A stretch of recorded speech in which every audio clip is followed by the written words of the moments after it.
Bonjour et bienvenue. Encore une fois, on va jouer avec le deck chasseur que vous connaissez déjà. Si vous voulez avoir plus de détails, vous pouvez aller voir la première vidéo que j'ai faite où je présente bien le deck. Et il me reste plus qu'à vous dire bon visionnage.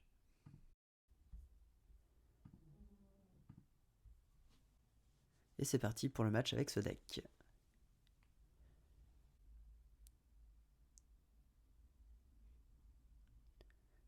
Alors, le match-up chasseur. Alors c'est un match-up un peu particulier car la carte qui peut nous faire gagner est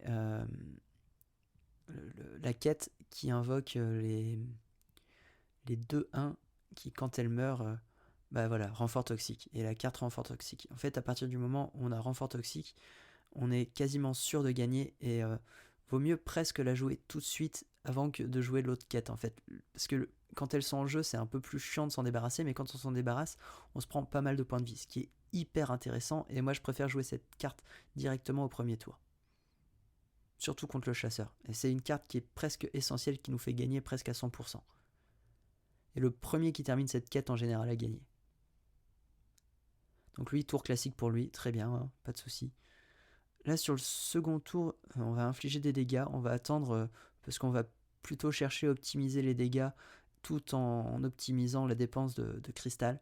Et donc là, on va vraiment faire le pouvoir héroïque plutôt que la quête et un tir rapide. Là, par contre, au prochain tour, on fera la quête et on mettra deux tirs rapides. En plus, ça nous permettra de tuer sa créature, ce qui est plutôt cool.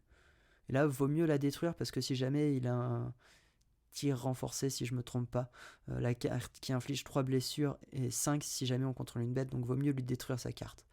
Et c'est pour ça, c'est ce qu'on va faire. On va jouer le secret, on va détruire sa créature, et ensuite, on va refaire le tir rapide pour optimiser la quête.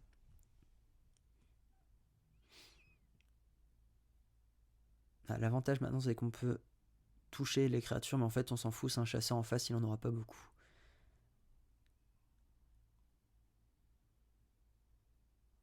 Il y a un truc aussi qui est intéressant en chasseur, c'est que surtout sur le match-up chasseur contre chasseur, c'est qu'on a des cartes qui peuvent cibler que les créatures. Et en fait, il y a beaucoup de cas où des fois, nous, on peut créer une créature et le chasseur en face ne va pas en créer.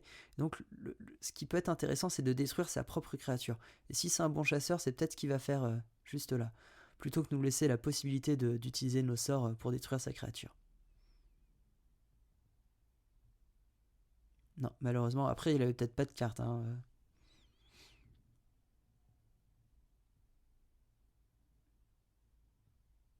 Alors ici, choix un peu compliqué. Mais je pense que le mieux, c'est de lancer fusée éclairante dès le départ pour avoir plus de choix et pouvoir continuer derrière. Et donc là, on a un tir des arcanes, ce qui est intéressant. Donc en fait, on va juste détruire sa créature et infliger des dégâts avec le pouvoir héroïque. Là, les deux autres cartes sont pas intéressantes.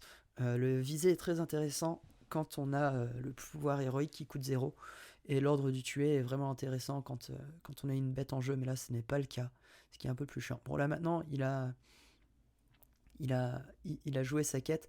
Il faut absolument qu'on valide la nôtre avant la sienne, sinon ça va devenir très compliqué. Et là, il nous fait quand même de sacrés dégâts, mais c'est pas grave, au prochain tour, on a quand même un tour assez explosif, ce qui va être cool.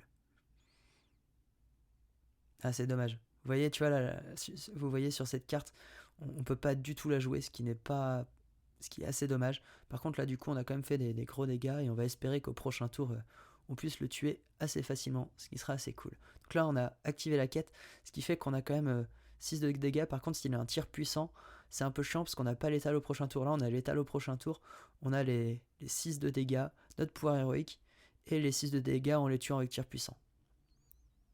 Donc là, il va chercher à nous faire le plus de dégâts possible pour valider sa quête en même temps. Donc là, il l'a en main, mais il peut pas le jouer, ce qui est plutôt chouette. Parce que s'il pouvait le jouer, il y a moyen qu'on meure. Donc là, l'objectif, ça va vraiment être de le tuer au prochain tour. C'est assez embêtant qu'il nous tue ça, mais finalement, il l'a pas fait. Mais si nous l'avait tué, on avait quand même l'étal avec le ordre de tuer. Bon, là, c'est bon, on a l'étal, comme je vous ai dit, hein, on va attaquer. On va faire le pouvoir héroïque. Et ensuite, tir puissant. Et comme ça, pile 6 de dégâts, et il est mort. Voilà, j'espère que cette partie vous aura aidé à comprendre comment battre un chasseur quand vous êtes vous-même chasseur, parce que c'est pas facile au début de comprendre comment ça fonctionne, mais vraiment l'objectif c'est vraiment d'avoir le renfort toxique et de valider la quête pour les avoir le plus tôt possible, et c'est vraiment ce qui va vous faire gagner contre un chasseur. Il faut vraiment valider cette quête avant lui pour avoir plus de créatures et le détruire assez facilement et lui faire beaucoup plus de dégâts. Bon, j'espère que vous aurez aimé cette vidéo, que vous aurez appris plein de choses. Si c'est le cas, je vous invite à liker la vidéo et à vous abonner, et je vous dis à bientôt dans une autre vidéo.